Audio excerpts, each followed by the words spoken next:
سربرہنا شہلولا کا کلبہ دیکھا بادشاہ زینب دلگیر نے کیا کیا دیکھا بادشاہ زینب دلگیر نے کیا کیا دیکھا شمر نے کینے گوہر منہ پہ تماچے مارے کینے گوہر منہ پہ تماچے مارے شمر نے کینے گوہر منہ پہ تماچے مارے کینے گوہر منہ پہ تماچے مارے ان کانوں سے سکینہ کے سفتا دیکھا بادشاہ زینب دلگیر نے کیا کیا دیکھا بادشاہ زینب دلگیر نے کیا کیا دیکھا ایک رسن میں کیا پابند بڑے چھوٹوں کو ایک رسن میں کیا پابند بڑے چھوٹوں کو ایک رسن میں کیا پابند بڑے چھوٹوں کو ایک رسن میں کیا پابند بڑے چھوٹوں کو زنجیر میں بیمار کو جکڑا دیکھا بادشاہ زینب دلگیر نے کیا کیا دیکھا بادشاہ زینب دلگیر نے کیا کیا دیکھا گوتے ماں کی دوران رہے تو پوشا گوتے ماں کی دوران رہے تو پوشا گوتے ماں کی دوران رہے تو پوشا گوتے ماں کی دوران رہے تو پوشا جو بھی بچہ گرنا پہ سے کچلتا دیکھا بادشاہ زینب دلگیر نے کیا کیا دیکھا بادشاہ زینب دلگیر نے کیا کیا دیکھا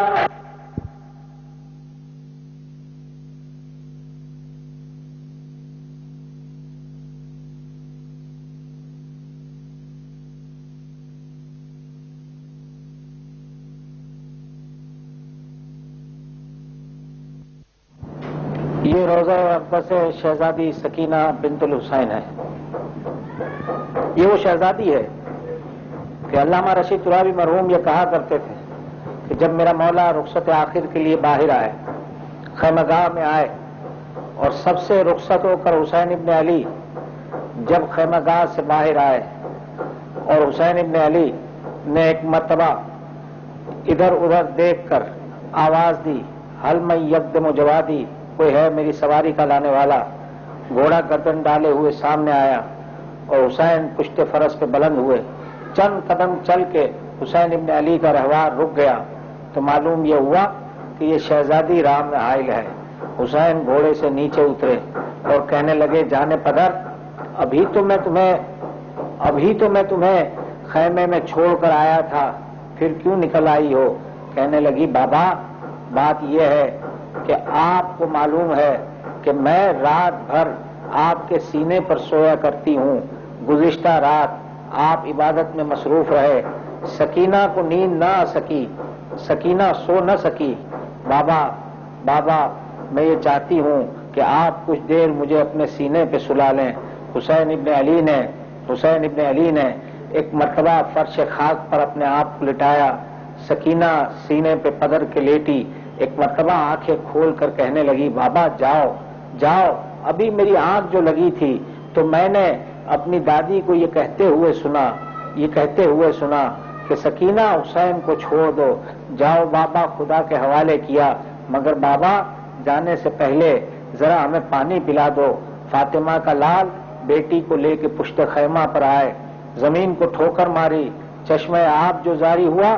حسین نے ایک مرتبہ جام آب بھر کے سکینہ کو دیا اور کہا، سکینہ یہ پانی پی لو. جیسے ہی شہزادی نے جام آب ہاتھ میں لیا، حسین نے کہا، بیٹی ادھر دیکھو. اب جو شہزادی نے دیکھا تو سینکڑوں اور ہزاروں لاکھوں انسان ہیں کہ جن کی زبانیں نکلی ہوئی ہیں. کہنے لگی، بابا یہ کون ہے؟ کہا، سکینہ اگر آج تم نے پانی پی لیا تو یہ ہمارے چاہنے والے کل قیامت کے دن پیاسے رہ جائیں گے. یہ حسین کے بچوں کا ایثار ہے، یہ میری سکینہ شہزادی کا احسان ہے کہ جام آب یہ کہتے ہوئے پھینک دیا.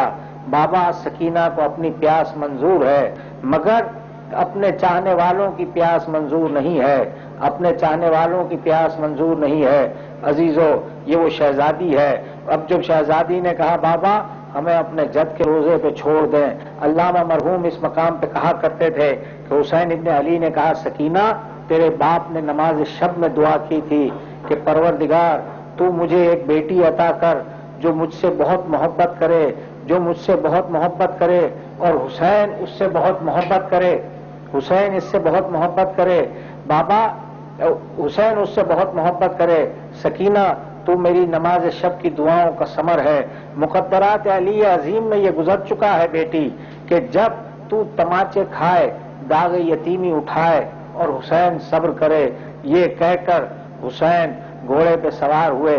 میر انیس نے اس منظر کو، اس وقت کو یوں نقل کیا ہے کہ کہنے لگے جانا ہے دور شب کو جو آنا نہ ہو ادھر، ضد کر کے روئیو نہ ہمیں چاہتی ہو گھر، پہلے پہل ہے آج شب فرقت پدر، سو رہیو ماں کے سینے پہ غربت میں رکھ کے سر، راحت کے دن گزر گئے یہ فصل اور ہے، اب یوں بسر کرو کہ یتیمی کا دور ہے۔ اور سکینہ بیوی تماچے کھاتی ہوئی چلی، کبھی شمر کی گھڑکیاں کھائیں، کبھی گوشوارے چھینے گئے، کبھی گلا باندھا گیا، کبھی پشت ناکا پہ کس دیا گیا۔ یہ بیوی منزلیں طے کرتی ہوئی، راہ سے گزرتی ہوئی شام آئی، شام کے دربار میں آئی، شام کے دربار میں آئی تو اس عالم میں پہنچی کہ سکینہ بیوی کا گلا ایک رسی میں باندھا ہوا ہے، اور اسی رسی میں زینب کبریٰ کا بازو ہے، اور اسی رسی میں اور بیویوں کو باندھا گیا ہے، اور اس طرح سے یہ بیوی بار بار اپنے پاؤں بدلتی ہے۔ یزید کہتا ہے سکینہ یہ اپنا پاؤں کیوں اٹھاتی ہو؟ شہزادی نے جب یہ حالات بتلائے تو بجائے رحم کرنے کے تو اس نے کہا سکینہ روداد کربلا میں سنا کہ تمہارا باپ تمہیں بہت چاہتا تھا۔ کہا یزید بات صحیح ہے، کہا اپنے باپ کے سر کو بلاؤ، اور میری شہزادی نے دربار میں اپنے بابا کے سر کو بلایا تھا، اپنے بابا کے سر کو بلایا تھا، اور یزید کے سامنے حسین کا سر تشت طلا سے بلند ہو کر سکینہ کی گود میں پہنچا تھا۔ اس یزید کے محل کے یہ کھنڈرات ہیں جسے آپ دیکھ رہے ہیں، جس نے میری شہزادیوں کے ساتھ یہ مظالم کیے تھے، آج اس کا نام و نشان باقی نہیں ہے، اور یہ روضے آباد ہیں، یہ قبریں آباد ہیں، یہاں سلام کرنے والے، دعائیں کرنے والے، حاجتیں لانے والوں کا ایک تانتا بندھا ہوا ہے۔ ان کھنڈرات پر کوئی آتا نہیں کہ یہ یزید کا مقام ہے۔ لفظ یزید داخل دشنام ہو گیا، لفظ یزید داخل دشنام ہو گیا، مگر ہاں عزیزو یہی وہ گلیاں ہیں، یہی وہ راستے ہیں جہاں اہل بیت اطہار کے لٹے ہوئے قافلے کو گھنٹوں روکا گیا تھا، یہی وہ مقامات ہیں جہاں کہیں پر حسین کا سر رکھا گیا تھا، یہی وہ مقامات ہے جہاں سے اہل بیت اطہار کا لٹا ہوا قافلہ گزرا تھا۔ اب یہ جو آپ مناظر دیکھ رہے ہیں یہ سارے انہی میں سے چند مناظر ہیں کہ کہیں حسین کا سر رکھا تھا، کہیں اہل بیت اطہار کے لٹے ہوئے قافلے کو بٹھلایا گیا تھا، کہیں شہدائے کربلا کے سروں کو رکھا گیا تھا۔ عابد بیمار کہتے ہیں چند رسیاں لائی گئیں اور ہمیں ایک غلاموں کی طرح باندھ کر کھینچتے ہوئے دربار کی طرف لے کر چلے۔ یزید نے اپنے دربار کے 7 دروازے بنائے تھے اور ہر 2 دروازے کے درمیان میں اس نے 500 سپاہی اپنی جلال شاہی کے اعلان کے خاطر کھڑے کیے تھے۔ عابد بیمار کہتے ہیں میری پھوپھی اماں ہر ایک کو سہارا دیتی ہوئی چلی، اس دربار کی طرف چلی جو آج مسجد بنو امیہ کے نام سے مشہور ہے۔ اس مقام پر پہنچی، جب ایک کے بعد ایک دروازہ عبور کیا، میری پھوپھی کہتی چلی گھبراؤ نہیں، فاطمہ کی بیٹی تمہارے ساتھ ہے، علی کی بیٹی تمہارے ساتھ ہے۔ مگر جیسے ہی حاجب نے دربار کے پردے کو ہٹایا اور فاطمہ کی بیٹی نے 700 کرسی نشینوں کے مجمع کو دیکھا، ایک مرتبہ کمر تھام کر وہیں بیٹھ گئی اور کہنے لگی، عابد بیمار کہتے ہیں کہ میں زنجیریں سنبھالے ہوئے، ہتکڑیاں اور بیڑیاں سنبھالے ہوئے پھوپھی کے پاس پہنچا کہ پھوپھی اماں بس یہ آخری منزلیں ہیں، یہ آخری منزلیں ہیں۔ تو کہنے لگی میرے لال بات یہ ہے کہ 21 رمضان کو تمہارے دادا نے اس دنیا سے جاتے ہوئے کہا تھا زینب جب یزید کے دربار میں جانا بیٹی تو گھبرانا نہیں اور مجھے آواز دینا۔ یہ کہہ کر میری شہزادی نے وہیں سے آواز دی آؤ بابا آؤ، آپ کی بیٹی یزید کے دربار میں جا رہی ہے، اور فاطمہ کی بیٹی یا علی کہہ کے کھڑی ہوئی اور علی کی